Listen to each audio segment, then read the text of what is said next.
ये जो नया चला है ना, दोस्त बनाना, और दोस्त का मतलब गंदे आचरणों को शिक्षा देना, गंदे आचरणों में उतर जाना, वो दोस्त नहीं, वो भारी दुश्मन है। मित्र उसे कहते हैं जो कुपथ निवार सुपंथ चलावा, जो कुमार्ग से हटाकर सतमार्ग में पहुंचाए, उसे मित्र नहीं कहते। जो धर्म भ्रष्ट कर दे, जो हमारी आदतों को गंदी कर दे, जो हमारे साथ खिलवाड़ करके हमारे जीवन को बर्बाद कर दे, उसे मित्र कहते हैं। वो दुश्मन है, केवल मित्र का बाना पहनकर हमारा सर्वनाश कर रहा है। हम अपने माता पिता, धर्म, सतमार्ग सबका त्याग करके ऐसे दुश्मन जो हमारे जीवन को नष्ट कर दे, उनको हम कहते हैं फ्रेंड कहते हैं। ये फ्रेंड है, बिल्कुल सावधान हो जाइए। ये मनोरंजन नहीं है भैया, जहां मन आया, जैसे मन आया वैसे हम बेविचार कर रहे हैं, वैसे हम, वो दुर्गति होगी कि भोग नहीं पाओगे, चाहे कोई भी हो। ध्यान रखना, एक एक कर्म वो बिल्कुल तैयार, ताजा, स्वस्थ होकर बैठा हुआ है। समय आने दो, आपको जब भोग मिलेगा उसका, तब आपको समझ में आ जाएगा। हाथ जोड़कर सबसे प्रार्थना है, अगर आपका ब्याह हो गया तो जिससे पाणी ग्रहण किया धर्म पूर्वक, नहीं है तो जीवन भगवान के चरणों में अर्पित करके इंद्रियों का संयमन करो। ये व्यभिचार प्रवृत्ति, ये गंदी आदत सर्वनाश कर देगी, तुम्हें कभी सुख नहीं मिलेगा। और एक खास बात, जब आप धर्म से विषय सेवन करोगे तो आपको उससे वैराग्य हो जाएगा। देख लेना, बात लिख लेना, क्योंकि उसमें सुख नहीं है। जहां धर्म पूर्वक आप थोड़ा समय व्यतीत किए तो आपको लगेगा, मन कहेगा दूसरे की कोई रास्ता नहीं, वो वैराग्य को प्राप्त हो जाएगा। ये सीमित करने के लिए, विषयों को सीमित करके उनका त्याग करने के लिए बहुत जरूरी है धर्म पूर्वक चलना। और जो इस व्यभिचार प्रवृत्ति में कि धन है तो सब कुछ कर सकते हैं, कर लो, छूट है, खेत है, जो चाहो बोलो, लेकिन जब फसल काटने का नंबर आएगा तब तुम्हारे होश उड़ जाएंगे कि तुमने क्या फसल की है। अगर सुखी रहना है, देखो आप समझते हो कि इसमें क्या हिंसा, वो राजी हम राजी हैं, इसमें हिंसा है, कोई पाप है, लेकिन बीच में धर्म है। तुम्हारे राजी होने से नहीं है, तुम्हारे सामने धर्म है, धर्म खड़ा है। तुम्हारा धर्म क्या कहता है उसके अनुसार चलो। अगर धर्म को तुमने नहीं देखा तो अधर्म, अधर्म का फल नरक और दुख, रोग, नाना प्रकार की पीड़ाएं, संकट, भय। प्रायः मानसिकता में प्रसन्नता नहीं दिखाई देती। आप देखो, एक प्रसन्नता, खिला हुआ चेहरा, स्वस्थ शरीर, मन प्रसन्न नहीं दिखाई देता। मुरझाया, एक जला हुआ, ऐसा लगता है जैसे मकान में आग लग जाए, फिर उसके दर्शन करो तो कैसा लगता है, ऐसे ही लगता है। क्यों? क्योंकि आप मनोरंजन में इतने नीचे उतर चुके कि अपने धर्म का नाश कर दिया, सुकृत का नाश कर दिया, पवित्रता का नाश कर दिया। अब आपका जीवन केवल मृत जीवन है। मृत जीवन, जीते हुए भी मरे हो। जिन हरि भगत हृदय नहीं आनी, जीवित सब समान प्राणी। तुम्हारे अंदर धर्म नहीं रह गया, सत्य नहीं रह गया, भगवत आचरण नहीं रह गए, भगवत आश्रय नहीं रह गया, तो तुम्हारा जीवन क्या? मृत जीवन है। अमृत तो नामामृत है, रूपामृत है, लीलामृत है, चरितामृत है। ये सत्संग क्यों सुना जाता है? हमें क्या करना चाहिए, क्या नहीं करना चाहिए पता चले।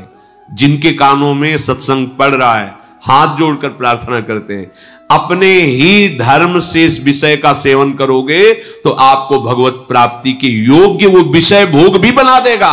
और धर्म विरुद्ध आचरण करोगे तो फिर नष्ट हो जाओगे। फिर चाहे जहां आशीर्वाद मांगने जाओ, आशीर्वाद से काम नहीं चलता, आशीर्वाद से काम नहीं चलता।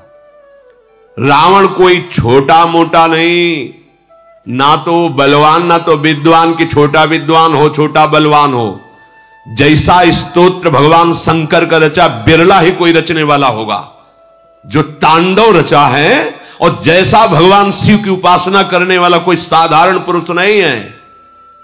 लंका में विराजमान करके महादेव जी की उपासना, और महादेव जी ही हनुमान जी का रूप रख के पहली विनाश लीला उसकी की।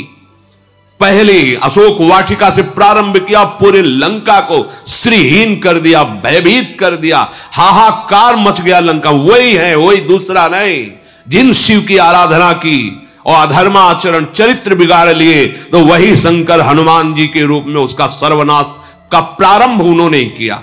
और कह रहे थे सियाजू से, वाल्मीकि रामायण में पढ़ा है कि माता केवल प्रभु ने आदेश नहीं किया, ने घूंसों से इसके 10 खोपड़ियों को फोड़ करके और इसकी स्त्रियों को बंदी बना करके और आपको पीठ में बैठाल कर अभी श्री राम के पास पहुंचा दो।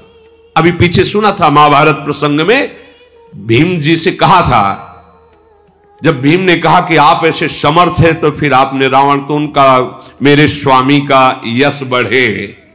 स्वामी जब सियाजू को लाएंगे तो विशेष पावन चरित्र का गान होगा, नहीं तो अपने प्रभु के प्रसाद से इतना समर्थ था, एक रावण क्या। भगवान शंकर की आराधना करने वाला रावण अद्वितीय महापुरुष है, ऐसा नहीं। झूला झुलाते हैं अपने श्री जी को रस्सी में और से बांधकर सिंहासन, उसने अपनी भुजाओं में झूला झुलाया कैलाश सहित भगवान उमा पार्वती जी को 20 बार ऐसे उठा। कोई साधारण भक्त नहीं है, वैसे भी भगवत पार्षद है, हरि का जय विजय है, लेकिन आप देखो चरित्र बिगड़ गया तो वही आराध्य देव उसका सर्वनाश कर रहे हैं, वही आराध्य देव सर्वनाश कर रहे हैं। इस बात को पकड़ो। आप सोचोगे कि मनोरंजन नहीं है, ये धर्म का तुम त्याग करोगे तो फिर तुम किसी काम के नहीं रह जाओगे। और भागे घूमो जंतुर बंधाने के लिए, तो तुम्हारे इस सृष्टि में कोई जंतुर बना ही नहीं कि तुम्हें बचा सके। और अगर धर्म से चलोगे, नाम जप करोगे, पवित्र आचरण रखोगे, तो तुम्हें किसी से आशीर्वाद मांगने की जरूरत नहीं है।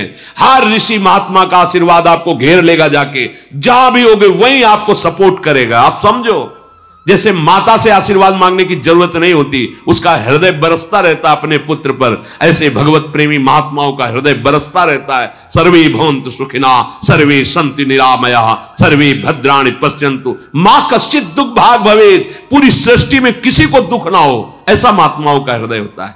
करो बुरे आचरण और उसके बाद सोचो कि मैं आशीर्वाद थोड़ा 2-4 सेव संतरा देके नहीं होने वाला। धर्म आचरण करो। जननी सम जानहि पर नारी, धन पराए बिसते बिस भारी। एक बार गांव में जब थे तो 100 रुपया का कुछ बेचा गया था अनाज, किसान आदमी के यहां यही था। तो 110 रुपए आ गए थे 10-10 रुपए में। जब वहां घर में बोले 110 खड़े, तुरंत जाके उसको वापस करोगे तभी वापस करो, जाके चल के जाके पूरे दिखा के कि 100 ये 10 एक्स्ट्रा आप वापस। क्या पवित्रता, कितनी पवित्रता कि ऐसे पीछे समय में, आज के 40-45 वर्ष पीछे समय में, जब अनाज बेच करके 100 रुपए का अनाज ढेर सारा बिकता था, उस समय 10 रुपया मिलना मतलब काफी लाभ की बात है। उसने तो दे दिया, ले आए।